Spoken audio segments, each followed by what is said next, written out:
everybody, I'm Felisa, and today's vlog entry is just a little different, and that is because admittedly I am processing as I speak. But I wanted to talk about an article that I saw yesterday, I want to say, and the article is probably about 2 to 3 years old, but it is talking about men who won't marry, or specifically why he ain't trying to marry you, child. And what it said was that one of the reasons that men are not getting married is because there's no value in marriage for them anymore, that they are receiving all the benefits of a marriage in a dating relationship.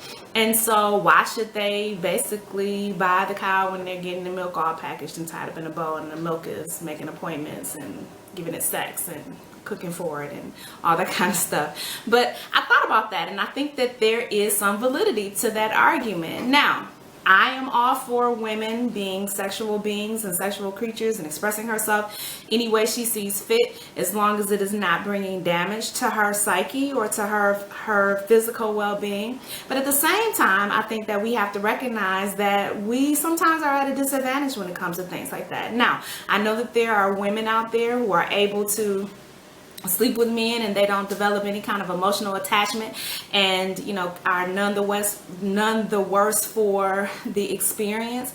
But there are some who do develop emotional attachments and honestly aren't looking at sex as a tool, but looking at it as a benefit of being in a mutually beneficial relationship, but are not getting any closer to the altar than I am at this very moment, sitting in my dining room talking to y'all. So I wanted to explore that a little bit and to see if perhaps there is some meaning in the middle with that. And I'm not talking about game playing, ladies. I'm not talking about withholding sex in the hopes that he marries you. I'm not talking about, being in a relationship and sexing him for 2 and 3 years, and then all of a sudden when he don't, you withhold until you get what you want. That is the equivalent of holding your breath and throwing a temper tantrum, and I am not here for that. I think, though, at the onset of relationships, we need to start having comprehensive conversations about what someone's intentions are. When was the last time you asked a guy what his intentions are? What do you plan to do in this relationship? I want to be married. If you don't want to be married, let's not play games. But sometimes we go along with it. We go with the flow. We don't want to seem demanding or nagging. We don't want to, start running guys off, because God knows it's been so long since we've had a guy to ask us out or to pursue us, and it feels good. And I'm not saying that perhaps you shouldn't casually date, but does every casual dating experience require sex? I don't know. And I think that that's a purely individual decision. However, if you're expecting for that relationship to turn into something more meaningful, maybe we do need to have some boundaries. Maybe we do need to have some expectations on, again, like I said, the onset. Having conversations about how you expect to have sex and how soon do you expect to have sex, because this is what I'm thinking. And put it on the table before you invest heavily in a relationship that may not benefit you at all. We all want an ROI, which is why so many of us stay in relationships far longer than we should. But honestly, we're doing the TJ Maxx of relationships. We are giving the max and getting the minimum, if the minimum, when we get it. And then we walk away with a terrible taste in our mouths, and we're so disappointed and so hurt and so dejected because we really thought that this relationship was going to go the distance. Now, I also realize that not every dating relationship is supposed to go to distance. You're supposed to learn from them and grow from them, and sometimes it's just about the simplicity can't talk, of human interaction.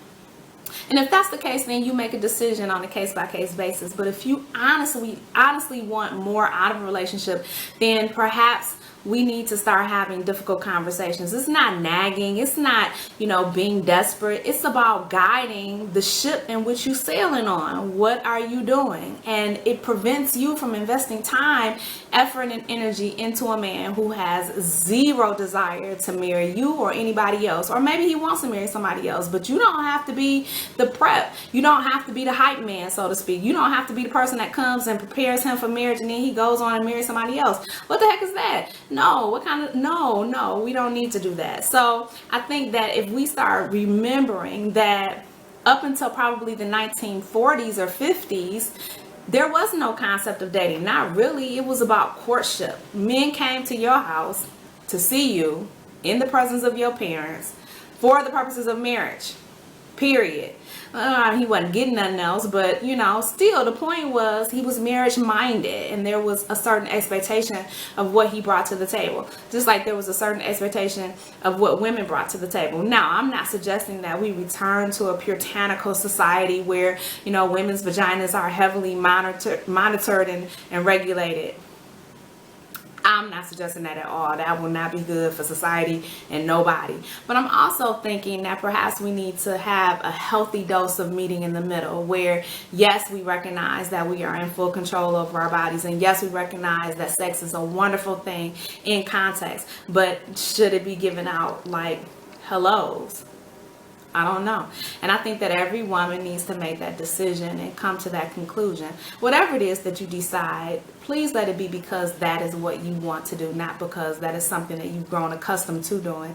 Because if you keep doing it and there's no benefit in it for you, then why you keep doing it? I think men will certainly continue to go on, and they will always find someone who is willing and able and ready to be that sexual creature that they want them to be. But if that is the only leverage that you have and the only way that you can hold on to this guy, then maybe he's not worth holding on to. I don't know, just my thoughts. So if you have some comments or you like to dialogue, please leave a message below. Please remember to be respectful to the opinions of others. Please remember to be respectful to this page and to me, because yeah, we can have conversation and dialogue without becoming disrespectful. But I am interested to hear what other women and men think. Let me know. Don't forget to subscribe. Don't forget to hit thumbs up if you like this video, and I will catch y'all next time. Bye.